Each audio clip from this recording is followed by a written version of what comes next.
ప్రతిభ ప్రతిభ ప్రతిభ అంటూ మీరు ఇన్నాళ్ళు కొట్టుమిట్టాడుతున్నారు కదా. మీ ప్రతిభ ఏమిటనేది 10% జనాభా ఉన్న మీకు 10% రిజర్వేషన్ ఎట్లుంటది? 53% ఉన్న బీసీలకి 27% రిజర్వేషన్ ఎట్లుంటది? ఇది ప్రశ్న.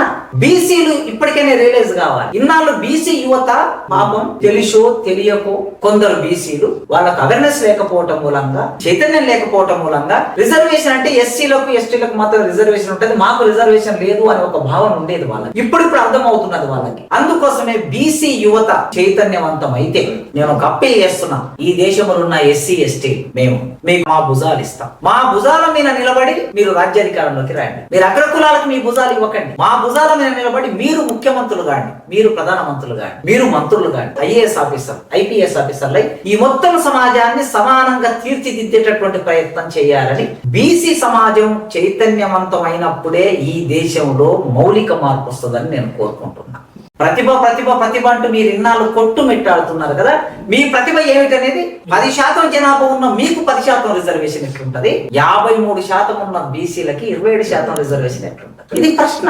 బీసీలు ఇప్పటికైనా రియలైజ్ కావాలి. ఇన్నాళ్ళు బీసీ యువత పాపం తెలుసో తెలియకో కొందరు బీసీలు వాళ్ళకు అవేర్నెస్ లేకపోవటం మూలంగా, చైతన్యం లేకపోవటం మూలంగా రిజర్వేషన్ అంటే ఎస్సీలకు ఎస్టీలకు మాత్రం రిజర్వేషన్ ఉంటుంది, మాకు రిజర్వేషన్ లేదు అనే ఒక భావన ఉండేది వాళ్ళకి. ఇప్పుడు అర్థం అవుతున్నది వాళ్ళకి. అందుకోసమే బీసీ యువత చైతన్యవంతం అయితే నేను ఒక అప్పీల్ చేస్తున్నా, ఈ దేశంలో ఉన్న ఎస్సీ ఎస్టీ మేము మీకు మా భుజాలు ఇస్తాం. మా భుజాల మీద నిలబడి మీరు రాజ్యాధికారంలోకి రండి. మీరు అగ్ర కులాలకు మీ భుజాలు ఇవ్వకండి. మా భుజాల మీద నిలబడి మీరు ముఖ్యమంత్రులు కాండి, మీరు ప్రధానమంత్రులు కాండి, మీరు మంత్రులు కాండి, ఐఏఎస్ ఆఫీసర్ ఐపీఎస్ ఆఫీసర్లై ఈ మొత్తం సమాజాన్ని సమానంగా తీర్చిదిద్దేటటువంటి ప్రయత్నం చేయాలని, బీసీ సమాజం చైతన్యవంతమైనప్పుడే ఈ దేశంలో మౌలిక మార్పు వస్తుందని నేను కోరుకుంటున్నా.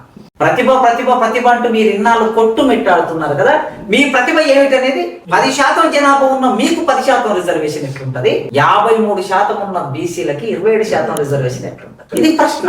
బీసీలు ఇప్పటికైనా రియలైజ్ కావాలి. ఇన్నాళ్ళు బీసీ యువత పాపం తెలుసో తెలియకో కొందరు బీసీలు వాళ్ళకు అవేర్నెస్ లేకపోవటం మూలంగా, చైతన్యం లేకపోవటం మూలంగా రిజర్వేషన్ అంటే ఎస్సీలకు ఎస్టీలకు మాత్రం రిజర్వేషన్ ఉంటుంది, మాకు రిజర్వేషన్ లేదు అనే ఒక భావన ఉండేది వాళ్ళకి. ఇప్పుడు అర్థం అవుతున్నది వాళ్ళకి. అందుకోసమే బీసీ యువత చైతన్యవంతం అయితే నేను ఒక అప్పీల్ చేస్తున్నా, ఈ దేశంలో ఉన్న ఎస్సీ ఎస్టీ మేము మీకు మా భుజాలు ఇస్తాం. మా భుజాల మీద నిలబడి మీరు రాజ్యాధికారంలోకి రండి. మీరు అగ్ర కులాలకు మీ భుజాలు ఇవ్వకండి. మా భుజాల మీద నిలబడి మీరు ముఖ్యమంత్రులు కాండి, మీరు ప్రధానమంత్రులు కాండి, మీరు మంత్రులు కాండి, ఐఏఎస్ ఆఫీసర్ ఐపీఎస్ ఆఫీసర్లై ఈ మొత్తం సమాజాన్ని సమానంగా తీర్చిదిద్దేటటువంటి ప్రయత్నం చేయాలని, బీసీ సమాజం చైతన్యవంతమైనప్పుడే ఈ దేశంలో మౌలిక మార్పు వస్తుందని నేను కోరుకుంటున్నా.